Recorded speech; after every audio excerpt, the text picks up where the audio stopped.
அனைவருக்கும் வணக்கம்.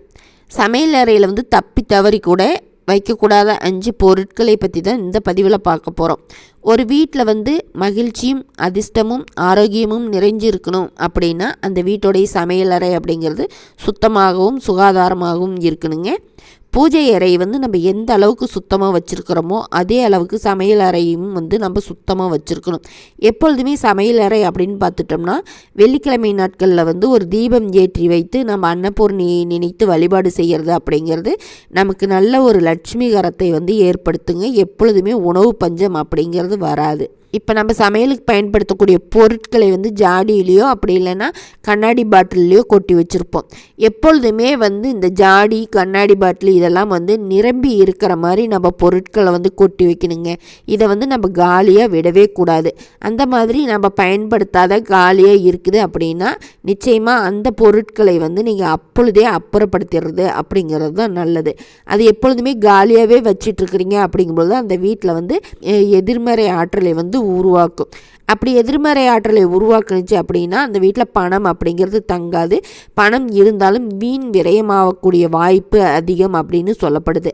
அடுத்ததாக பார்த்துட்டிங்கன்னா பழைய சாப்பாடு பழைய குழம்பு இந்த மாதிரியான பொருட்களை எல்லாம் நம்ம அப்படியே வச்சுட்டு மறந்து போயிடுவோம். அப்படி இல்லைன்னா அதை எடுத்து ஊற்றவே மாட்டோம். ஆனால் அப்படி எப்பொழுதுமே வச்சுருக்கக்கூடாதுங்க. அது மட்டும் இல்லாமல் இப்போ நம்ம பேக்கெட் ஐட்டம் வாங்குகிறோம் அப்படின்னா அது காலாவதி ஆயிடுச்சு, அந்த தேதி முடிஞ்சு போச்சு அப்படின்னாலும் வண்டு பிடிச்சிருச்சு அப்படின்னாலும் நம்ம அதையும் கவனிக்காத அப்படியேவும் விட்டுடுவோம். அந்த மாதிரியான விஷயம்லாம் கட்டாயம் இருக்கக்கூடாதுங்க. சமையல் அறையில் ஒருபோதுமே கெட்டு போன காலாவதியான பொருட்களை வச்சுருந்தோம் அப்படின்னா அந்த வீட்டில் பணம் அப்படிங்கிறது தங்கவே தங்காது அப்படின்னு சொல்லப்படுது. இப்போ அடுத்ததாக பார்த்துட்டிங்கன்னா நம்ம வீட்டில் பேக்கெட் ஐட்டங்களை கட் பண்ணுறதுக்கு கத்திரி வச்சுருப்போம். இப்போ காய்கறி நறுக்கிறதுக்கு கத்தி வச்சுருப்போம், அருவாமனை இருக்கும். இந்த மாதிரியான பொருட்களை நம்ம வெளிப்புறமாக நம்ம வைக்கக்கூடாதுங்க. அதை எப்பொழுதுமே நம்ம ஒரு மறைவான இடத்துல தான் வச்சுருக்கணும். இப்போ இந்த கூர்மையான பொருட்களை எல்லாம் நம்ம வெளிப்புறமாக வச்சுருக்கிறோம். இப்போ நம்ம சமையல் அறைக்கு போனதுமே அந்த பொருட்களை பார்க்குற மாதிரி இருக்குது அப்படின்னா அந்த இடத்துல நமக்கு பணப்பற்றாக்குறை அப்படிங்கிறது ஏற்படும். அதனால் எப்பொழுதுமே ஒரு காய்கறி கட் பண்ணுறோம் அப்படின்னாலும் அந்த கத்தியெல்லாம் கழுவிட்டு நம்ம அதை ஒரு மறைவான இடத்துல வைக்கிறது அப்படிங்கிறது தான் அந்த வீட்டோடைய செல்வ வளத்தை பெருக்குங்க. அடுத்ததாக பார்த்துட்டிங்கன்னா ஒரு சில வீட்டிலலாம் பார்த்துட்டிங்கன்னா நிறைய பாத்திரம் வச்சுருப்பாங்க. அதில் எல்லாம் விரிசல் ஓடி இருக்கும், உடைஞ்சி போயிருக்கும். அம்மா எடுத்து கொடுத்தது கிஃப்ட் பண்ணாங்க அப்படின்னு சொல்லிட்டு அது ஞாபகார்த்தமாக அது உடஞ்சி போயிருந்தாலும் சரி இருக்கட்டும் அப்படின்னு சொல்லிட்டு ஒரு சில வீட்டுங்கள்லாம் வச்சுருப்பாங்க.